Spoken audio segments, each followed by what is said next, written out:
Hola, mi nombre es Sebastián Sica y les doy la bienvenida al podcast de mi blog, Leer a Lacan. ¿Qué es el síntoma sino aquello de lo que se ocupa el psicoanálisis?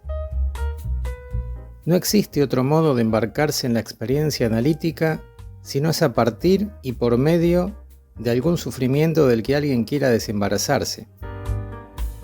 Esta condición llegaba a tal punto para Lacan que en una serie de conferencias que brindó en los Estados Unidos en el año 1975, al ser interrogado sobre el asunto, respondió que en su práctica ponía el acento sobre la demanda porque es necesario, decía, que algo empuje, y que si alguien le pedía comenzar para conocerse mejor, no lo tomaba en tratamiento.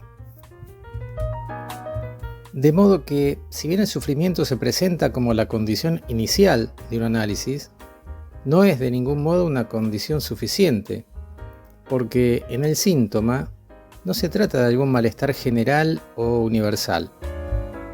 Tal vez, por supuesto, pueda haber algún punto de contacto con preguntas existenciales, con temas que para el ser humano representan puntos angustiosos, la muerte, el amor. Pero el síntoma del que se ocupa el psicoanálisis no es el dolor de existir de los filósofos. Nunca será el dolor, sino un dolor, este dolor, mi dolor.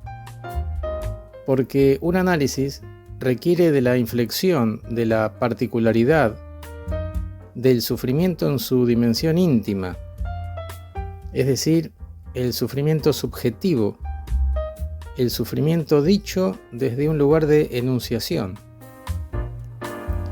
Esto es lo que diferencia el síntoma analítico del síntoma médico, su espesor absolutamente particular, o al menos la forma de abordarlo por parte de los dos parteners que forman la dupla analítica.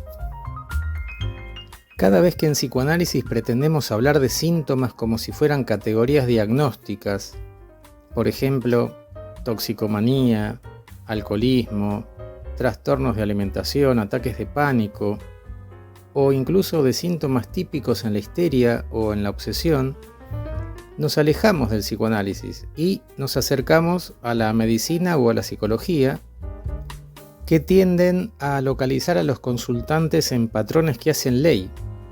Algo así como, para todo caso de ataque de pánico, para todo caso de toxicomanía o para todo caso de obsesión, tal procedimiento.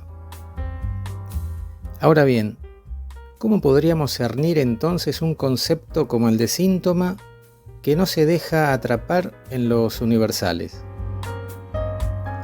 Lo que aportan tanto Freud como Lacan, cada uno desde su modelo teórico, es que el síntoma es un efecto, un resultado. Freud lo representaba como un arreglo entre dos tendencias opuestas, mientras que Lacan, por su parte, lo vinculó a lo que denominaba encuentro fallido con lo real. Es decir, algo que vuelve siempre al mismo lugar en términos de repetición, pero como desencuentro, como fracaso, como decepción o imposibilidad. Es decir, que para Lacan, si hay una decepción o un fracaso, es que se produce algo distinto a lo que se esperaba. Se esperaba X y se produce Y, o viceversa. Quiero que se produzca X y no se produce. Siempre hay una tensión entre dos términos en juego, un deseo y el tropiezo. Es por eso que, para que algo se presente como fracaso, es necesario que haya una tensión entre un deseo y algo que tropieza o no se produce en el camino de su realización. Y esta es la razón por la cual el síntoma es un resultado. Así es que tanto la idea freudiana de conflicto como la lacaniana de encuentro fallido con lo real implican algo que podríamos definir como la lógica del 2. Una lógica mínima para concebir el síntoma que va más allá de cualquier contenido o universal. Esta lógica del 2 supone que lo sintomático se presenta en cualquier texto en términos de una paradoja, de lo contradictorio, es decir, dos premisas que se oponen pero que ambas son verdaderas. Alguien puede decir, por ejemplo, quiero recibirme, pero no me pongo a estudiar. Las dos fórmulas son verdaderas. No es que inconscientemente no quiere recibirse. Nadie podría interpretar eso por adelantado, es decir, sin poner a analizar la contradicción. En este punto hay que decir que, a diferencia de la mayoría de las disciplinas científicas que dejan fuera de su campo las paradojas, por ejemplo, o llueve o no llueve, pero ambas no pueden ser verdaderas, el psicoanálisis trabaja con la paradoja, hace de la paradoja el hábitat mismo de su práctica, en la medida en que es una de las manifestaciones de la división del sujeto. El síntoma entonces es una paradoja que alojamos en el dispositivo, no para sofocarlo con respuestas anticipadas, sino para producir articulaciones. Esta lógica del dos paradojal, que constituye lo sintomático, es congruente con el planteo lacaniano del Seminario 11 acerca de que lo inconsciente no se presta a la ontología, sino que presenta un estatuto ético. El síntoma no es objetivo, sino que es un fenómeno subjetivo. Alguien lo tiene que decir, lo tiene que asumir como tal para que sea abordable en el dispositivo analítico.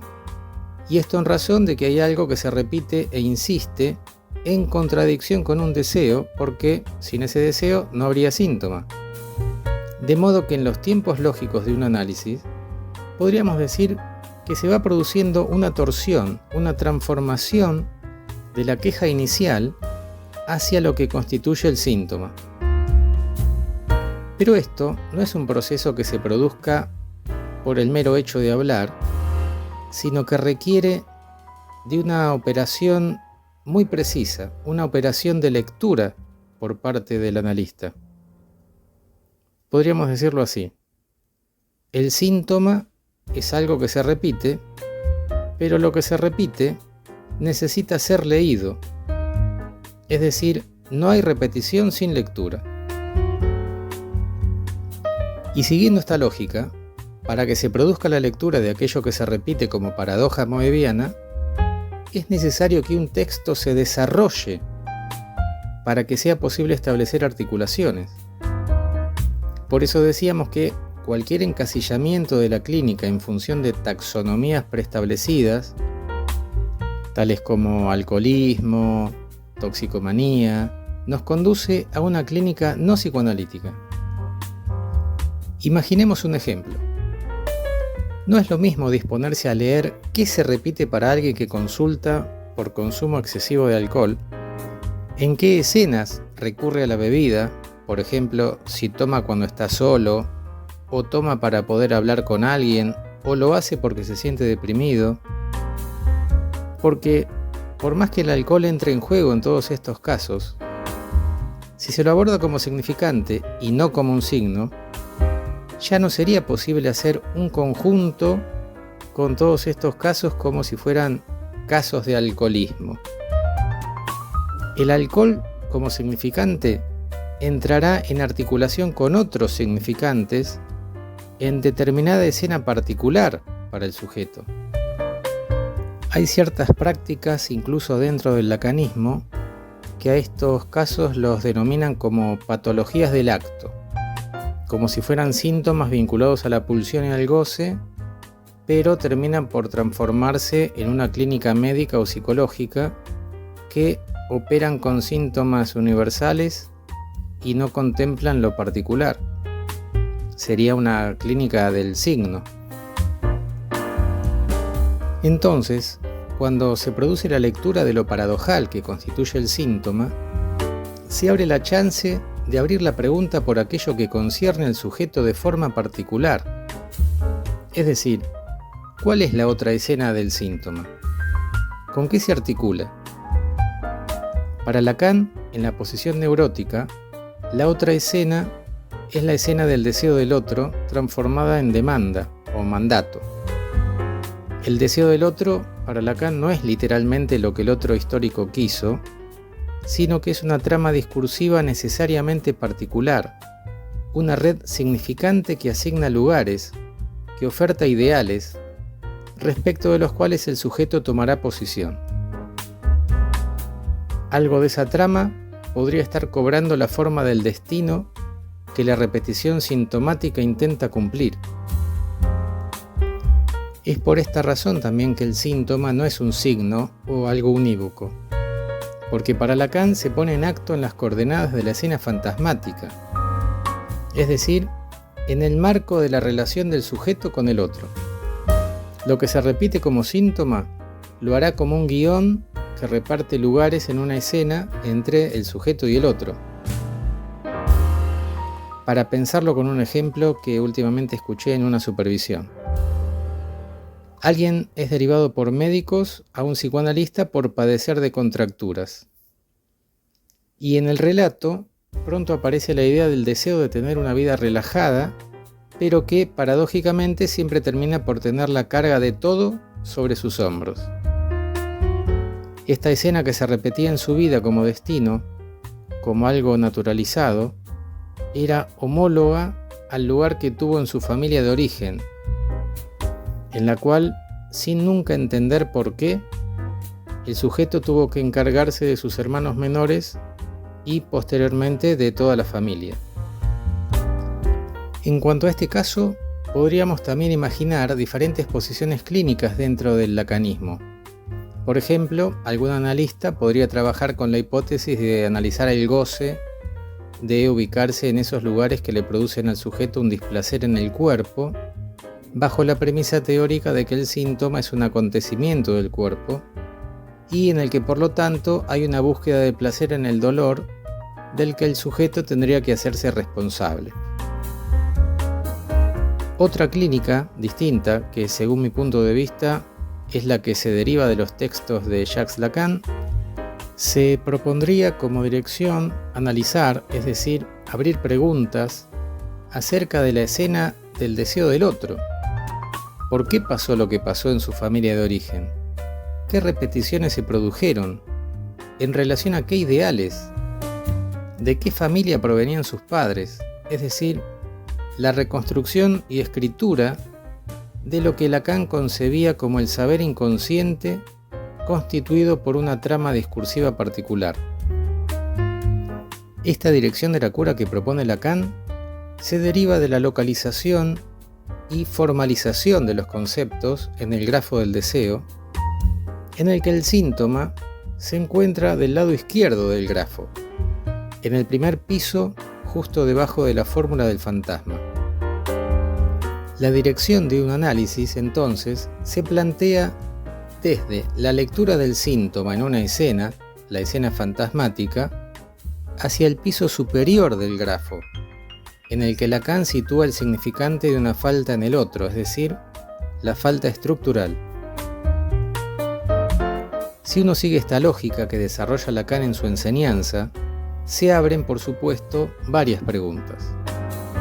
Por ejemplo, si aceptamos la idea que afirma que el síntoma, así como cualquier otra formación del inconsciente, no es una categoría ontológica, si uno acepta que no es algo en sí mismo, que no es un signo, sino que tiene un estatuto ético y que por lo tanto no es objetivo, sino que es un fenómeno subjetivo y que se produce en acto, entonces, ¿sería lícito para alguien decir «me curé de mi síntoma, ya no voy a repetir»?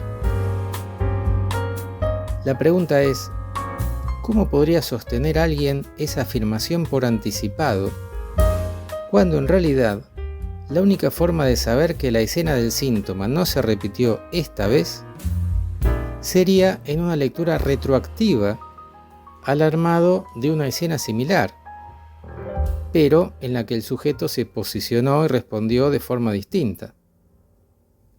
En el caso que tomábamos antes para pensar esta lógica, la pregunta sería, ¿cómo podría afirmar el sujeto no voy a tener más contracturas porque no voy a ponerme nunca más una carga sobre los hombros?